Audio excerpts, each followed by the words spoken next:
এতটাই কঠোর নির্দেশ আছে, এবং এক ওয়াক্ত নামাজের জন্য 2,88,00,000 না 2,88,00,000 বছর আপনার আগুনে জ্বলতে হবে এক ওয়াক্তর জন্য।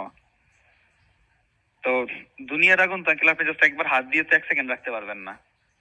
আর ওই আগুন, এই দুনিয়ার আগুনে 70 গুণ বেশি তাপ হচ্ছে আপনার জাহান্নামের আগুন, সেটা আপনি কিভাবে সহ্য করবেন?